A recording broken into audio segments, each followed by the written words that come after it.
Class. आज बेनी पता नहीं किधर रह गया। मैं 2 मिनट में उसको ढूंढ कर लाती हूँ।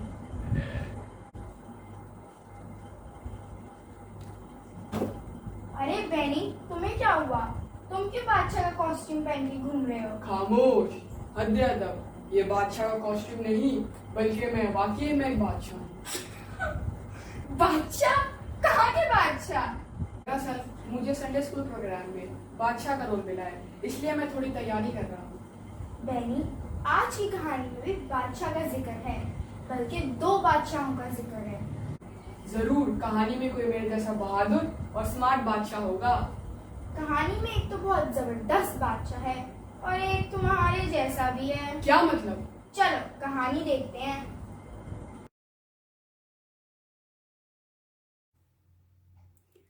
बच्चों, खुदा अपनी कौम का बादशाह था। खुदावंद खुदा अपनी कौम से बहुत प्यार करता था, उनका बहुत ज्यादा ख्याल रखता था। खुदावंद अपनी कौम को हर चीज जिसकी उनको जरूरत होती थी, खुदा उनको देता था। उनको खुदा ने पहनने के लिए अच्छे से अच्छे कपड़े दिए, खाने पीने के लिए अच्छे से अच्छा खाना दिया, रहने के लिए खूबसूरत घर दिए, खेत दिए और इस्तेमाल करने के लिए हर चीज खुदा ने उनको दी, क्योंकि खुदावंद खुदा अपनी कौम का बादशाह था। और जब दुश्मन कौम पर हमला करते थे तो फिर खुदा अपनी कौम को दुश्मनों से महफूज रखता था और उनको बचाता था। जब कौम के लोग बीमार हो जाते थे तो फिर खुदा कौम के लोगों को शिफा भी देता था, उनकी बीमारियों को दूर करता था। बच्चों, एक दिन ये लोग जमा होकर सैमुअल नबी के पास आए और सैमुअल से कहा, सैमुअल, हमारे लिए एक बादशाह मुकर्रर कर दे, यानी हमारे ऊपर किसी इंसान को बादशाह बना दे।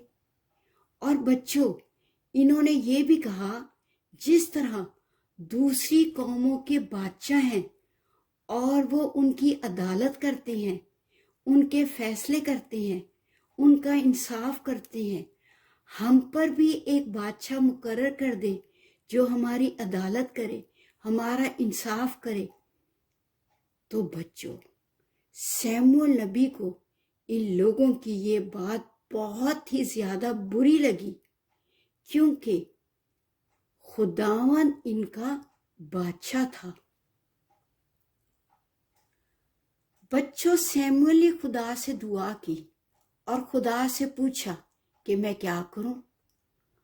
खुदावन ने सैमुअल से कहा, तुझे बुरा ना लगे, क्योंकि इन लोगों ने मुझे बादशाह होने से इनकार कर दिया कि मैं अब इनका बादशाह ना रहूं।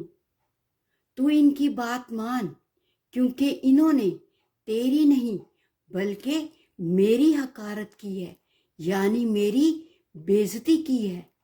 सो तू इन पर एक इंसान को बादशाह बना दे। और खुदावंद खुदा ने ये भी कहा कि तू इन लोगों को बता देना कि बादशाह जो इन पर मुकर्रर होगा वो इनके साथ किस किस्म का सलूक करेगा। फिर बच्चों, सैमुअल ने लोगों को जमा किया और उनको कहा, अच्छा, मैं तुम्हें एक बादशाह बना दूंगा, पर बादशाह तुम्हारे साथ कैसा सलूक करेगा वो भी मैं तुम्हें बता देता हूं। और सैमुअल नबी ने कहा, जो तुम्हारे ऊपर बादशाह मुकर्रर होगा वो बादशाह तुम लोगों से खिदमत लेगा, तुमसे फसल कटवाएगा, जंग के हथियार बनवाएगा, तुम्हारे बच्चों को नौकर बनाएगा, उनसे काम कराएगा, और बादशाह तुम्हारे खेत भी ले लेगा, तुम्हारे घर भी ले लेगा, और तुम सब के सब बादशाह के गुलाम बन जाओगे। बच्चों, इन लोगों ने सैमुअल की बात को नहीं सुना। उन्होंने कहा, कोई बात नहीं, कोई बात नहीं, तू हमारे ऊपर किसी इंसान को बादशाह बना दे। फिर कौन इनका बादशाह बना? किस तरह बादशाह बना, ये कहानी सुनेंगे हम अगले इतवार। बच्चों, आज तो मैं बहुत खुश हूँ क्योंकि आज मैंने ताज पहना है। क्या आप जानते हैं कि ताज कौन पहनता है?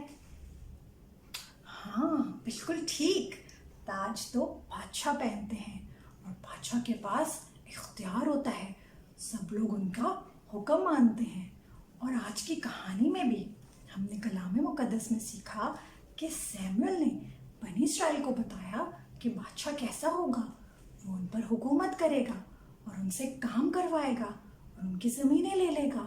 और ऐसे ही होते हैं दुनिया के बादशाह। लेकिन मैं आपको एक बहुत ख़ास बादशाह के बारे में बताऊंगी। और ये बादशाह इस दुनिया का बल्कि पूरी कायनात का बादशाह है। क्या आप जानते हैं ये बादशाह कौन है? ये बादशाह है खुदावंद खुदा। और खुदा की मर्जी से सूरज चमकता है और चांद और सितारे निकलते हैं। उसकी मर्जी से रोशनी हो जाती है और उसकी मर्जी से अंधेरा हो जाता है। बहुत सारे पेड़ पौधे दरख्त बनाता है, उसमें प्यारे प्यारे फूल लगते हैं और बहुत मज़े मज़े के फ्रूट्स जिन्हें हम बहुत मज़े से खाते हैं और हमें मज़ा आता है। और ये बादशाह इंसानों का भी बादशाह है और वो चाहता है कि सब लोग उसे बादशाह माने। यीशु हमारे दिल का बादशाह बनना चाहता है। वो चाहता है कि हम अपने दिल में उसे जगह दें और उसकी मर्जी को अपनी ज़िंदगी में पूरा करें। वो मेरा और आपका बादशाह बनना चाहता है और वो चाहता है कि हम उसका हुक्म माने और उसके पीछे पीछे चलें। आज की आयत हम ज़बूर की किताब से लेंगे। ज़बूर की किताब उसका 47वां बाब और उसकी 6ठी और 7वीं आयत। मदा सराई करो, खुदा की मदा सराई करो। मदा सराई करो, हमारे बादशाह की मदा सराई करो, क्योंकि खुदा सारी ज़मीन का बादशाह है। आएंगे ज़बूर 47 उसकी 6ठी और 7वीं आयत। मदा सराई करो, खुदा की मदा सराई करो। मदा सराई करो, हमारे बादशाह की मदा सराई करो, क्योंकि खुदा सारी ज़मीन का बादशाह है। मदा सराई का मतलब है प्रस्तिश करना, तारीफ करना, खुदा के नाम को जलाल देना। आज पानी बाप, मैं आपका शुक्र करती हूँ कि आप सबके बादशाह हो और मेरे भाई के भी बादशाह, जिन जिन बच्चों ने कहानी सुनी उनके भी बादशाह। यीशु के नाम से आमीन। गुड्डू, आज तो सवाल पूछने की मेरी बारी है। क्या उनका कोई बादशाह नहीं था? नहीं नहीं, उनका बादशाह था। उनका बादशाह खुदावन खुदा था। तो ये बताओ कि खुदावन को लोगों की ये बात क्यों बुरी लगी? खुदा उनका बादशाह था मगर उनने फिर भी बादशाह मांगा। ओके, अब ये बताओ कि खुदा ने उनकी ये बात मान ली? बिल्कुल मान ली और सैमुअल से कहा कि इन पे बादशाह मुकर्रर कर दे।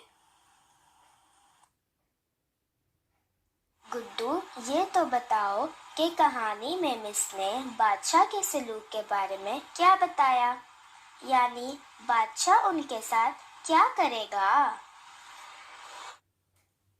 उनसे काम करवाएगा, हथियार बनवाएगा, फसल कटवाएगा और उनके बच्चों से बहुत काम कराएगा।